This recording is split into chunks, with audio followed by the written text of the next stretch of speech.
Bonjour à tous, aujourd'hui nous allons parler de la lecture et de l'écriture dans des fichiers. Alors la première chose qu'il faut savoir, c'est que pour lire ou écrire dans des fichiers, il faut utiliser le namespace system.io que j'ai rajouté ici. Alors, pour lire ou écrire dans un fichier, qu'est-ce qu'il faut? Il faut un chemin et il faut des données. Alors le chemin, vous avez deux solutions. Soit vous mettez dans une chaîne de caractères votre chemin, mais dans ce cas-là, il faut mettre deux fois anti-slash, parce que le signe anti-slash permet de dire c'est un caractère d'échappement ou c'est un caractère exceptionnel. Soit vous utilisez le symbole arrobas, et là ça veut dire je vais utiliser ce qui suit littéralement, sans l'interpréter. Là, le compilateur va interpréter que là, j'ai un slash à la suite de mon premier slash, alors que là, il va dire je prends la chaîne telle qu'elle est et je n'essaye pas de l'interpréter. Donc là, vous avez un seul slash, vous voyez, où vous devez utiliser. Donc à vous de voir quelle est la façon qui vous convient le mieux. Ensuite, donc je crée un tableau de chaîne que j'appelle ligne, dans lequel je mets plusieurs lignes. Ici trois lignes.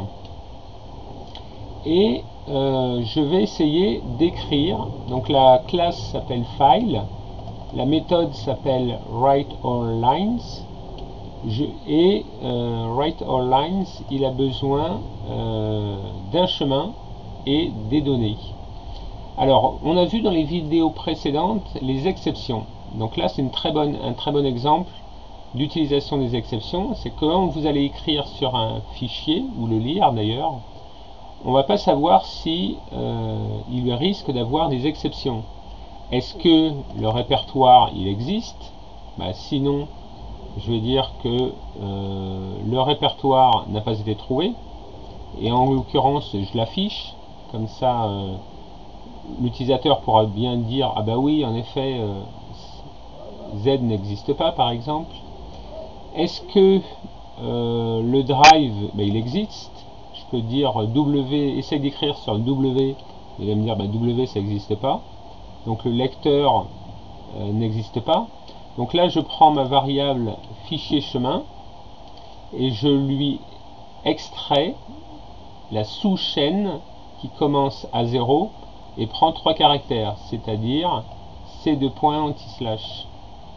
Et je dis ce drive n'existe pas. Ou alors, est-ce que j'essaye d'écrire sur un répertoire dans lequel je n'ai pas les accès? Donc catch unauthorized access exception, ça veut dire il a levé une exception parce qu'on a essayé d'écrire dans un chemin où on n'avait pas les droits. Et donc dans ce cas-là, j'affiche vous n'avez pas les droits pour accéder à ce répertoire et j'affiche le chemin. Donc là, on va faire un essai avec ces deux points test. Donc moi j'ai un Windows 7 pour information. Je fais F5 et il me dit le fichier a été écrit. Donc là, ça veut dire que tout va bien. Donc le try c'est j'essaye d'écrire mon fichier et ensuite j'affiche le fichier a été écrit. Ok. Alors maintenant je vais enlever celui-ci, ce chemin-là, et je vais mettre plutôt celui-ci.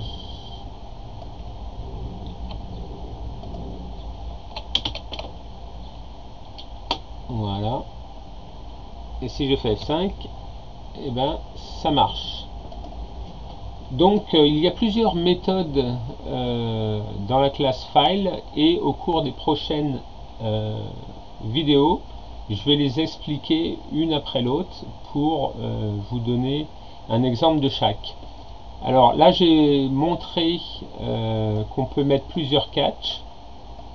D'accord. Alors si vous voulez coder, je pense que vous n'allez pas mettre tous les catchs possibles, mais plutôt créer un modèle et le copier-coller à chaque fois que vous l'utilisez.